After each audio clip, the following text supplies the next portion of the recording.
Assalamualaikum warahmatullahi wabarakatuh. Halo sahabat RSMIA dimanapun berada. Senang sekali bisa kembali menyapa sahabat semua dalam program edukasi Ngobras. Ngobrol asik sehat. Sebuah program yang menghadirkan informasi serta tips-tips kesehatan langsung dari para ahlinya. Agar kita semua bisa hidup lebih sehat dan lebih peduli terhadap kesehatan tubuh. Oke, topik yang akan kita bahas pada hari ini sangat penting dan dekat dengan kehidupan masyarakat, yaitu tentang batu kemih. Kondisi kesehatan yang sering diabaikan, namun dapat berdampak serius apabila tidak ditindaklanjuti. Sahabat RSMIA dimanapun berada, batu kemih atau yang dikenal juga sebagai batu saluran kemih merupakan kondisi ketika mineral menumpuk dan membentuk batu di sistem saluran kemih. Kondisi ini dapat menyebabkan nyeri hebat, infeksi, bahkan mengganggu fungsi ginjal apabila dibiarkan. Lalu, apa penyebab munculnya batu kemih ini? Kemudian, bagaimana tanda dan gejalanya? Dan bagaimana cara pencegahannya? Tenang, kita akan membahasnya secara tuntas bersama narasumber spesial yang sudah hadir bersama kita di studio, yaitu Dr. Ferdi Bangun Kang Saputra, spesialis urologi, yang akan berbagi ilmu pengetahuan, pengalaman, dan tips pencegahan secara langsung kepada sahabat semua. Selamat pagi dokter. Selamat pagi. Bagaimana kabarnya hari ini dokter? Luar biasa, baik. Alhamdulillah. Baik dok, tema ngobras kita pada pagi hari ini adalah tentang batu kemih dok. Oke. Nah, apa sih batu kemih ini dok? Batu kemih ya, batu saluran kemih. Iya, batu saluran kemih dok. Jadi batu saluran kemih ini adalah terbentuknya batu, di mana ada kumpulan garam atau mineral ya, atau kalsium di dalam. Jadi sehingga dia mengumpul menjadi batu. Dan dia akhirnya awalnya pasti dari ginjal. Betul. Dari ginjal, nanti turun dia ke saluran kencing, ke ureter, baru nanti bisa juga terbentuk di kandung kencing. Jadi ketika batu itu berada di ginjal, di ureter, dan di buli, di kandung kencing, dan jarang sih di prostat atau uretra ya, itu disebut batu saluran kemih. Batu saluran kemih. Oke. Nah, terus itu kan ada tanda dan gejala awal dok, yang sering dirasakan tuh. Betul. Apa saja dok tanda dan gejala awalnya dok? Oke, paling sering ya, kalau sebenarnya tergantung lokasi. Ketika batu itu berada di ginjal, biasanya nyeri pinggang. Nyeri pinggang. Ketika batu itu ada di saluran, biasanya juga nyeri. Nah, saluran ini kan panjang ya, dari ginjal sampai kandung kencing. Ya. Kalau dia di bagian proksimal itu di atas. Di bagian atas, kita gampang ngomongnya atas ya, awam ya. Itu biasanya nanti gejalanya nyeri pinggang menjalar hingga ke perut depan. Ketika dia berada di bagian bawah dekat kandung kencing, tapi masih di saluran ya. Betul. Gejalanya berbeda. Kalau pada cowok itu nyeri pinggang juga, tapi bisa menjalar sampai ke skrotum. Kalau pada cewek mungkin bisa sampai ke bagian kemaluan labia. Ya. Bahkan ada gejala kencing, bisa sampai nggak bisa kencing dan kadang kencingnya anyang-anyangan. Itu kalau di saluran. Kalau dia di kandung kencing, macam-macam, bisa infeksi berulang. Jadi nanti rasanya kok kandung kencingnya nggak enak, baru kencingnya bisa berdarah. Itu bisa juga, itu kalau terjadi di kandung kencing. Ya. Kalau di uretra, bisa sampai nggak bisa kencing. Oke, tersumbat. Dia datang mungkin kegawatan ya, datang ke IGD nggak bisa kencing. Itu gejalanya, antara lain seperti itu ya. Betul, baik dok. Itu untuk tanda dan gejala dok, banyak sudah dijelaskan oleh dokter tadi masalah tanda dan gejala awal. Betul. Kemudian banyak nih pemberitaan dok bahwasanya menyebutkan batu saluran kemih ini beresiko pada laki-laki dok.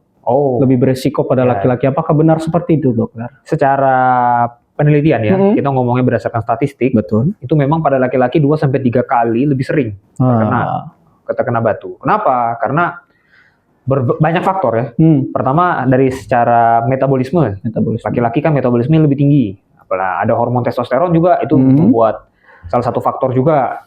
Kemudian secara pekerjaan ya, laki-laki itu katanya menurut penelitian itu lebih jarang minum daripada cewek.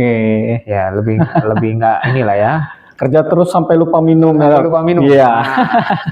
Itu sih menurut penelitian. Makanya dibilang 2-3 kali lebih sering memang pada laki-laki. Lebih beresiko. Iya. Ya, memang pasien juga lebih banyak laki-laki. Laki-laki ya dok? Banyak. Karena juga secara anatomis laki-laki lebih banyak masalah. Betul. Oke. Itu sahabat RSMY, bahwasanya tadi dijawab sama dokter lebih beresiko pada laki-laki. Jadi itu jangan skip minumnya dok. Betul. Kerja terus, cuman jangan skip minum. Betul, Jangan betul. sampai lupa minum. Kerja. Iya. Baik dokter. Terus batu saluran kemih ini kan tidak serta-merta langsung ada nih dok. Betul. Di dalam saluran kemih kita dok. Betul. Bagaimana sih proses pembentukan batu kemih ini dok? Sehingga ada di dalam saluran itu dok. Betul. Oke. Jadi kita ngomong faktor, saya ngomong secara awam aja. Iya. Jadi ketika kita kurang minum, jadi kencing itu kan dia jadi pekat. Nah, ketika pekat mineralnya itu kan lebih tinggi ya, sehingga lebih banyak yang kalau ketika cairan lebih pekat lebih resiko mengendap lebih tinggi ya. Pengendapan mineral-mineral itu. Nah, ketika dia mengendap di situ, dia akan membentuk nukleus ya, inti batu. Nanti ketika ada inti batu di sana, dia akan menarik pembentuk batu yang lain. Nah, makanya kalau kita lihat batu itu pasti faktor pembentuknya banyak. Kalau kita analisa, ada kalsium, ada oksalat, macam-macam. Itu inti batunya ada, nanti sisanya itu terbentuk di sekitarnya. Ya. Nah, intinya memang kurang minum inilah yang sebagai masalah ya. Masalah faktor utamanya dok. Ya. Oke dokter. Terus ada lagi nih dok, mungkin sebagian kita awam itu menganggapnya batu saluran kemih ini cuman batu saluran kemih, padahal ada lagi bermacam-macam tuh dok. Ada batu ginjal, kemudian ada batu ureter, kemudian ada batu memang pada saluran kemih dok. Betul. Bisa dokter jelaskan dari ketiga itu perbedaannya dok? Perbedaannya pasti secara lokasi ya, tempat ya dok. Ada di batu ginjal. Jadi kalau batu ginjal, dia posisinya memang di ginjal. Dan variatif, bentuk ukurannya bisa variatif. Ada yang cuma kecil, ada yang sampai besar banget penuh di ginjal. Itu pernah juga. Kita sering juga dapatkan seperti itu. Nah, di saluran itu juga bisa terbentuk batu.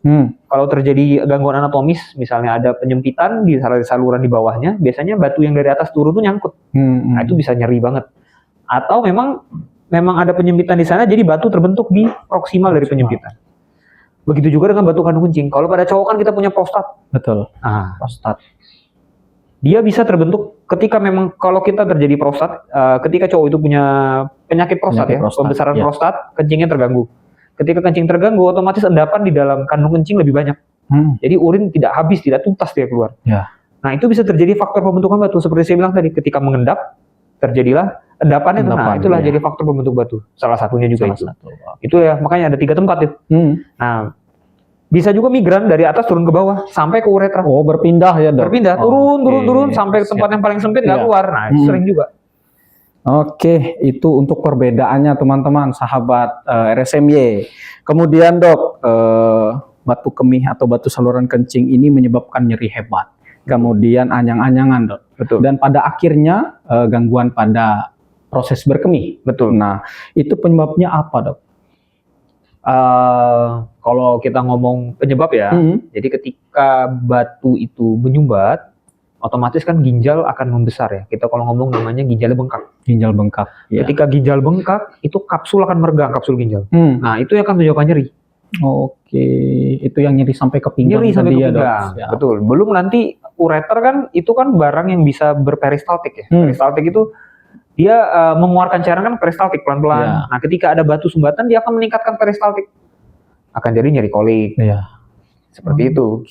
Kalau anyang-anyangan ya jelas ya, ketika dia ada batu di sana, ada benda asing, sumbatan tadi ya. Keluar pasti ya nyeri. Sedikit. Betul. Nggak enak. Oke. Jadi itu yang menyebabkan kita terkadang tidak tuntas dalam proses buang air kecil itu ya dok. Salah satunya batu. Oke dok. Kemudian dok, banyak juga nih karena kita sekarang sosial medianya super cepat dok. Jadi video-video bisa kita akses. Banyak di video-video itu menampilkan bahwasannya batu saluran kemih ini keluar dengan sendirinya atau spontan dok. Bisa. Apakah bisa seperti itu dok? Bisa. Jadi kalau menurut guideline ya, kita punya panduan ya. Untuk batu yang kurang dari 0,5 mili, 0,5 cm, 5 mili itu, ketika dia ada di saluran, dan ginjalnya bengkak pun, itu masih bisa keluar secara spontan. Tapi harus dengan bantuan obat. Ya. Kita tunggu 40 hari biasanya. Kalau tidak bisa keluar secara spontan, malah makin parah, baru kita tindakan. Tapi dengan syarat ukurannya 5 mili. Ada kategori. Ada kategori. Ukuran, ya. Tapi kalau sudah ukurannya lebih dari 5 mili, nyeri hebat, pasien, aduh saya nggak mau, saya mau dipindahkan aja cepet. Ya kalau kita menunggu ya 40 hari, konsekuensinya akan berulang terus jadinya. Memang bisa keluar menurut penelitian. Cuma ya rata-rata pasien nggak kuat ya. Ya menunggu tadi. Kan, tapi kalau dibilang bisa. Bisa. Ada ya? Itu. Oke, berarti benar yang di video-video yang pernah saya tonton. Betul, benar. Bisa.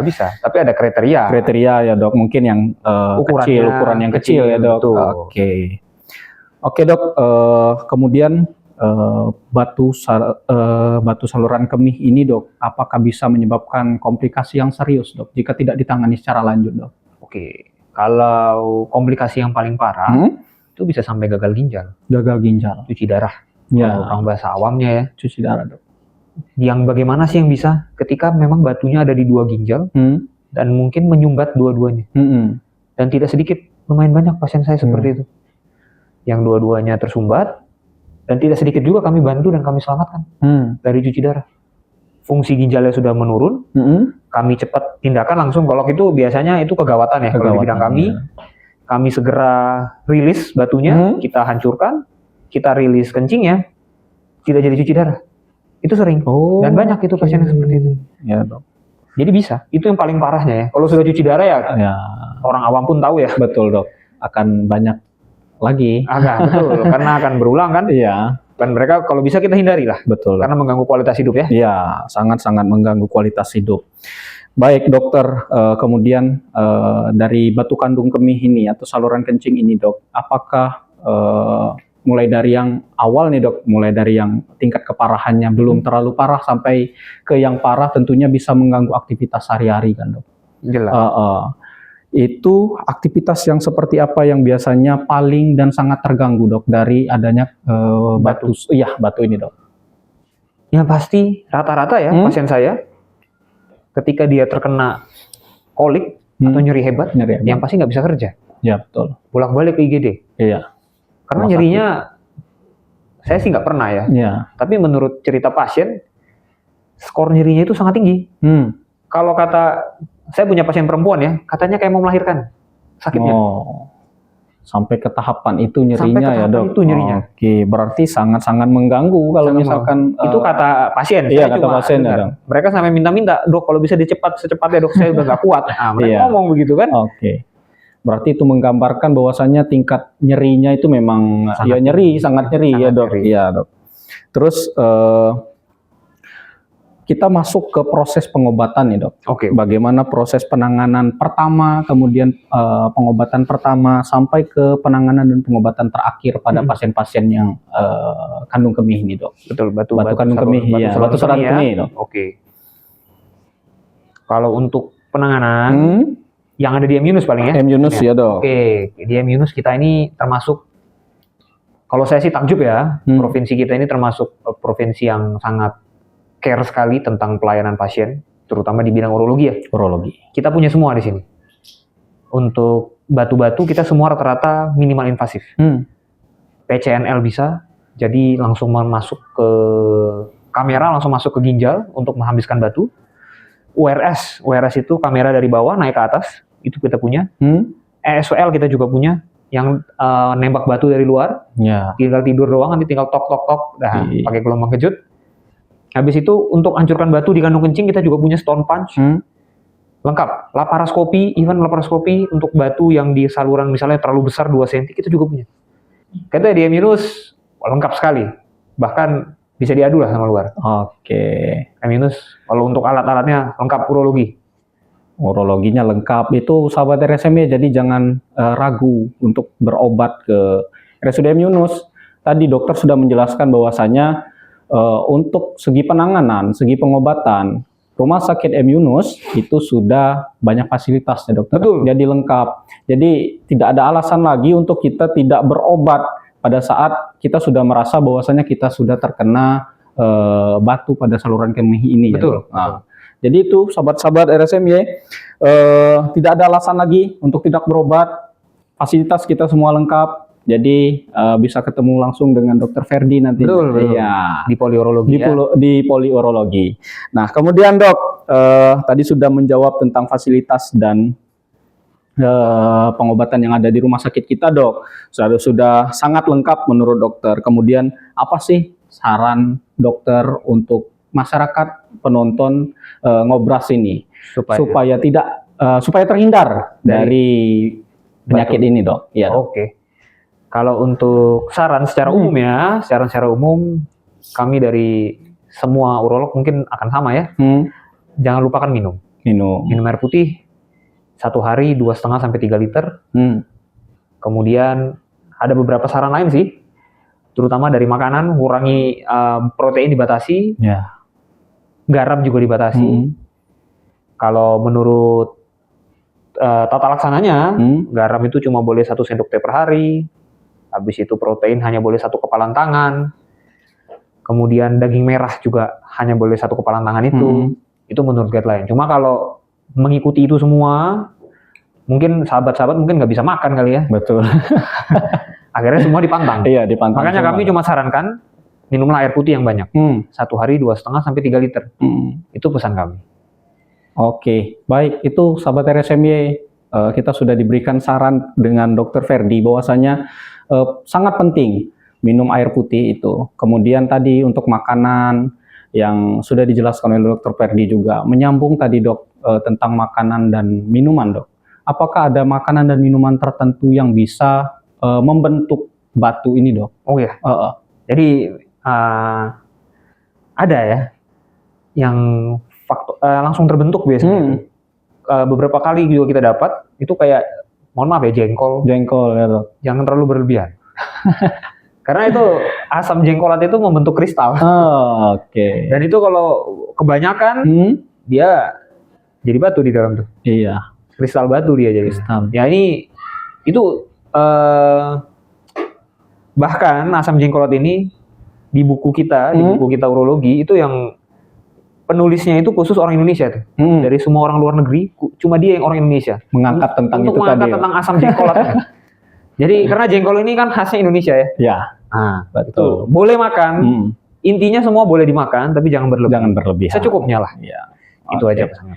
Nah itu, Dok, biasanya kita kan memberi saran nih, Dok, kepada masyarakat bahwasanya kita harus mengurangi makanan-makanan yang seperti dokter tadi jelaskan, jengkol, kemudian petai kalau kita di Bengkulu ini, Dok.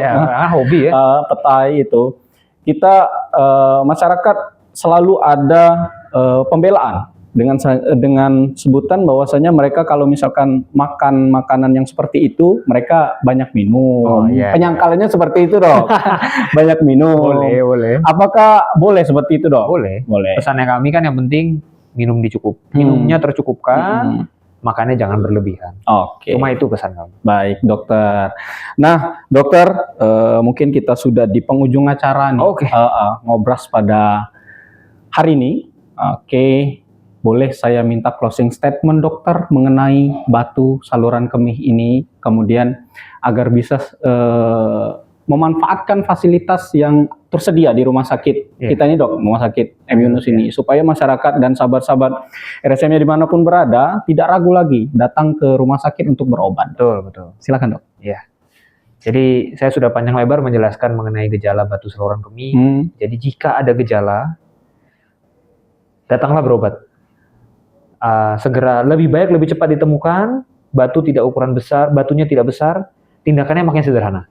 Batu makin besar, tindakan makin kompleks. Selain itu, ya hindari ya dengan cara minum yang banyak. Itu aja. Baik, oke, terima kasih, dokter. Nah, itu tadi bahwasanya kembali lagi Dr. Ferdi menjelaskan bahwasanya minum air putih itu sangat penting, kemudian menjaga pola makan itu juga sangat penting untuk menghindarkan kita dari penyakit batu saluran kemih ini, dokter. Terima kasih, dokter, atas kesempatannya pada hari ini, sudah memberikan edukasi kesehatan, menambah wawasan kami, menambah wawasan sahabat RSMY dimanapun berada tentang batu saluran kemih. Terima kasih, dokter. Terima kasih ya. Baik, sahabat RSMY dimanapun berada, sudah selesai episode Ngobras pada hari ini. Jangan lupa ikuti episode-episode Ngobras untuk berikutnya. Nah, bagaimana biar nggak ketinggalan? Tentunya jangan lupa subscribe channel YouTube PKRS RSMY, kemudian like, serta komen, kemudian share konten-konten edukasi yang sangat bermanfaat ini. Tetap semangat, jaga kesehatan, sampai jumpa. Salam sehat.